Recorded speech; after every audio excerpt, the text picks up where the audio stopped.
imiryango shayitani inyuramo mu rwego rwo kugira ngo ifate umuntu ni myinshi. Muri iyo ngiyo hari umuryango kumwe abantu bagira ishyari, shitani yinjirira hariya.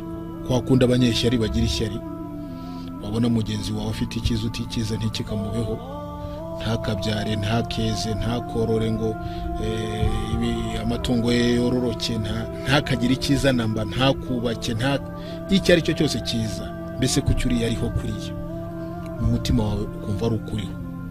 Shitani rero ku banyeshyari bamenye ko ishyari mu ishyari ari ahambere shitani ibanza kunyura mu muryango mu miryango ya shitani, hanyuma ryamara kukuranga, iri shyari ryamara kukuzura, bityo umutima wawe ukaba udashobora kuwurwanya, ukarangwa n'iki kibi, shitani akaba yakwigaruriye, bityo umutima wawe kugira ngo ubohoke cyangwa se kugira ngo were bikakubera imbogamizi. Kandi ishyari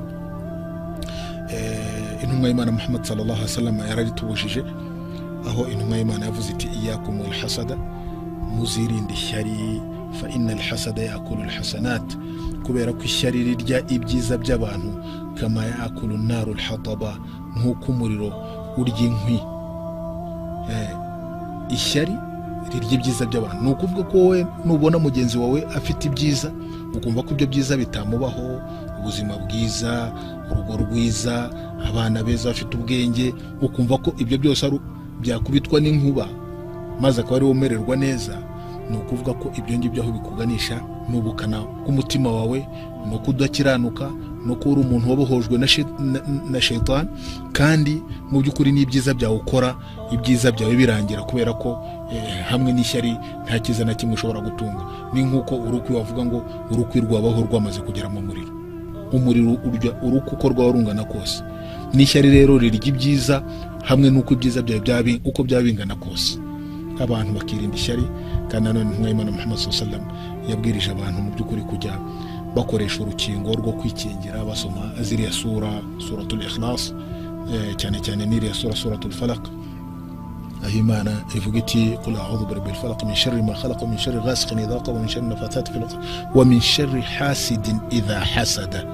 Iyi sura abayisilamu ni ngombwa abantu bemera Imana kujya bayitwararika bakayisoma cyane, kuko nubwo hateganywa ko abantu bagombye mu by'ukuri kuba ari abantu bakiranutse, ari abantu batinya Imana, ariko mu by'ukuri hari abandi bashobora kuba badashimishijwe nuko umuntu ariho, badashimishijwe n'iterambere rye. Rimwe na rimwe hari n'ubwo usanga rwose atari n'ibintu bihanitse, ariko kubera ko imitima y'abantu yarwaye, kubera ko imitima y'abantu yapfuye, kumva tu wenda runaka ngo yabonye akazi, niyo kaba ari akazi wenda gasuzuguritse, ukumva birakubabaje, cyangwa se ukumva ufite ishyari mu mutima wawe kuki nka kariya kazi yakabona, ugasanga ni ibintu mu by'ukuri by'uburwayi bukomeye cyane, kandi mumwe mu muryango shitani yinjiriramo kugira ngo yigarurize abantu, bityo bakananirwa gutunganya imitima yabo.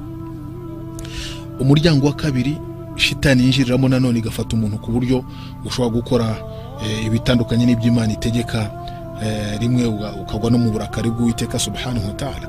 Ni uburakari, kurakara.